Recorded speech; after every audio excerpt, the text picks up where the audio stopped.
आज आपने इसलिए बुलाया कि कल आप कुछ दिन पहले आपने देखा रामबन में बहुत बड़ा हादसा हुआ जिसमें कहीं जाने गई अभी कई लोग जो हैं लापता है, हमें मालूम नहीं है।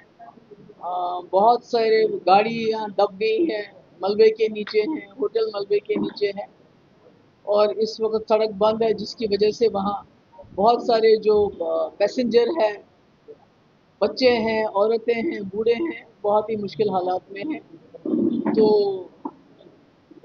इसका एक वजह जो मुझे नजर आती है, एक तो ऊपर वाले की वजह से है, मगर कहीं ना कहीं जो हम ये पहाड़ों की चीर फाड़ करते हैं, जंगलों को बेतहाशा काटते हैं, उसको बिना सोचे समझे जो हम वातावरण के साथ उसका एक हिसाब से सोचे कि तबाही मचाते हैं, तो उसकी वजह से भी ये लैंडस्लाइड्स वगैरह आ रही हैं। और दिन ब दिन जो है जो हम पूरा इसके कहते हैं ना प्रगति के साथ जो हम कर रहे हैं, तो वो वापसी हमारे साथ हो रहा है और इसमें बड़ा नुकसान हो गया हमारा। कल कुछ दिन पहले वहाँ कई लोग जो हैं उनकी जानें चली गई और कई अभी मेरे ख्याल में शायद मलबे के नीचे हैं, गाड़ियाँ मलबे के नीचे हैं। तो मेरी गुजारिश है सरकार से, एक तो जो वहाँ फंसे हुए हैं लोग सड़क पे, उसका एक तो मलबा बड़ी जल्दी जल्दी हटाया जाना चाहिए, ताकि हो सकता है अगर अल्लाह ताला चाहे, ऊपर वाला चाहे, कोई जान बच भी सके।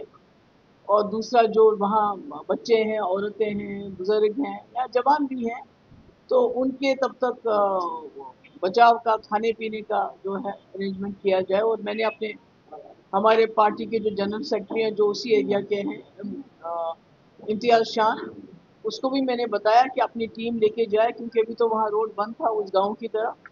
मैंने कहा वहाँ जाके जो भी हो सकता है मदद वो करनी चाहिए। तो दूसरा, जैसे अभी कुछ दिन पहले यहाँ जम्मू में भी तूफान आया था, झालाबारी हुई, यहाँ भी मेरे ख्याल में जो हमारे जो बासमती है, जो हमारे आम के पेड़ वगैरह हैं, उस पर बड़ा नुकसान हुआ, बहुत नुकसान हुआ। और कश्मीर में भी हाल ही में बहुत ही ज़्यादा ज़ालाबारी हुई। और ख़ासकर जो कश्मीर का सेब है और जो बादाम की इस वक्त वो फूल लगे हुए थे, उसको बड़ा नुकसान पहुंचा है। और जैसे आप सभी लोग जानते हैं कि जम्मू कश्मीर की रीढ़ की हड्डी है हॉर्टिकल्चर, तो उसको बड़ा नुकसान पहुंचा है। जब मैंने देखा वो जिस तरह वो फूल सारे ज़मीन पे पड़े हुए थे छोटे छोटे, जिसमें सेब के वो फूल थे, बादाम के वो फूल थे, तो कहीं ना कहीं दिल दहल जाता है उसको देख के। तो इसमें मैं समझती हूँ कि सरकार को हर जगह टीम्स भेज के देखना चाहिए कि कितना नुकसान की हम भरपाई कर सकते हैं, कितना हम आगे चल के किसानों को, चाहे वो जम्मू में है चाहे कश्मीर में है, कि उनकी क्या मदद कर सकते हैं। उनको जो दवाइयाँ हैं, खाद हैं, क्या वो हम कम से कम कीमत पे उनको दे सकते हैं, ताकि उनका जो बोझ अभी है, जो इससे नुकसान हो गया, कहीं ना कहीं उसकी भरपाई हो जाए और कुछ कंपनसेशन के तौर से भी उनको दे दिया जाए। तीसरी बात ये है कि हमने, जैसा कि आप जानते हैं कि हमारे जो एमएलएज हैं असेंबली में, बहुत ही आज भी मेरे ख्याल में कहीं धरना चल रहा है डेली वेजर्स का। तो हमारे असेंबली मेंबर्स ने तीन बहुत ही अहम बिल लाए थे, जिसमें एक तो डेली वेजेस को रेगुलराइज करने का, जिसमें मेरे वक्त में काफ़ी पेशरफ हुआ था। हमने बायोमेट्रिक सबका कराया था और उसके बाद 520 हमने लाया था उसमें एक एसआरओ कि इनको रेगुलराइज करने का, पर क्योंकि सरकार साथ ही में गिर गई और वो नहीं कर सके, तो अब हमने बिल लाया जिसको गवर्नर साहब ने ओके भी किया, मगर बदकिस्मती से सरकार ने उसको असेंबली में लाने नहीं दिया। बड़ा शोर शराबा, ड्रामा ड्रूमा चलता रहा। तो मेरी सरकार से गुजारिश है कि आप इन डेली वेजर्स को जल्द से जल्द रेगुलराइज कर सके, क्योंकि जितने भी हमारे डिपार्टमेंट है, पीएचई हो, आरएनबी हो, पावर डेवलपमेंट डिपार्टमेंट हो, इरिगेशन हो, हेल्थ हो, आरएनबी हो, जितने भी डिपार्टमेंट है वो डेली वेजर्स के बलबूते पे चलते हैं। और ये बेचारे जो हैं फाका कशी की हालत में जिंदा है। अब 20-20, 25-25 साल से काम करें, उनके हालात बहुत खराब हो रहे हैं, तो इनको जल्द से जल्द रेगुलराइज किया जाए। दूसरा, हमने बिल लाया था कि आपको पता है पूरे मुल्क में इस वक्त बुलडोजर का बड़ा फैशन चला हुआ है, और यहाँ भी वो शुरुआत हो गई थी, मगर किसी वजह से थोड़ा बहुत रुक गए। जब हम भी दिल्ली गए, पार्लियामेंट के सामने धरना वरना दिया, मगर अब फिर कहीं ना कहीं लोगों को नोटिस दिए जा रहे हैं। मैंने सुना बटंडी में भी और कश्मीर में भी। तो हमारी एक बिल आई थी हमने कि जो जहाँ रहता है सरकारी ज़मीन पे, खासकर गरीब लोग हैं, गरीबों के स्कूल हैं, तो उसको रेगुलराइज किया जाना चाहिए। इस बिल को भी लेफ्टिनेंट गवर्नर साहब ने ओके किया था, पर इस बिल को भी डिस्कशन में नहीं लाया गया।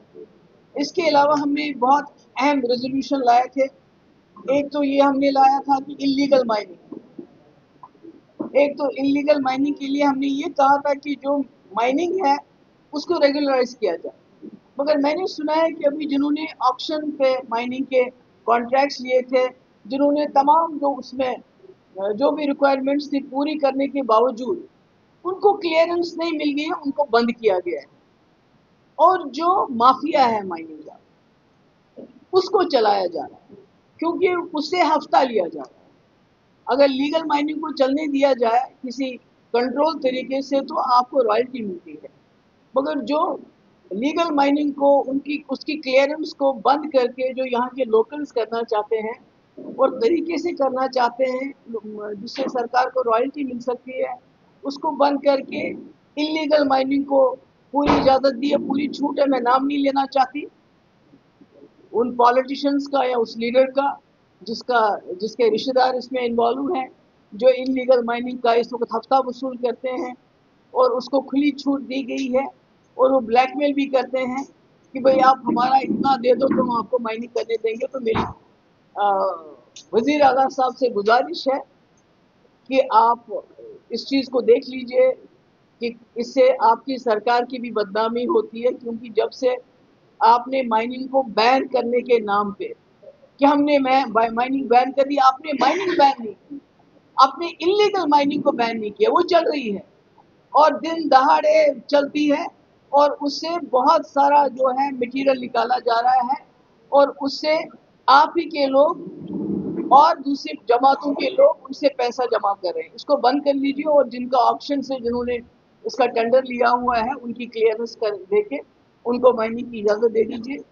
और हमने एक रेजोल्यूशन ये भी लाया था कि वन टाइम माफ़ी मिलनी चाहिए जो गरीब लोग हैं बिजली फीस, किसी के जो 2000 आने थे या 1500 महीने का था तो उनकी लाखों में इसको बिजली फीस है, कमर टूट गई है लोगों की। हालांकि सरकार ने कहा था हम फ्री बिजली 200 यूनिट देंगे, वो तो नहीं दी। और जो बिजली फीस है हमने रेजोल्यूशन लाया था इसको वन टाइम माफ़ी देना चाहिए, पर उसको भी नहीं उठाया। बाकी आप इसके अलावा कोई सवाल पूछना चाहें तो पूछ।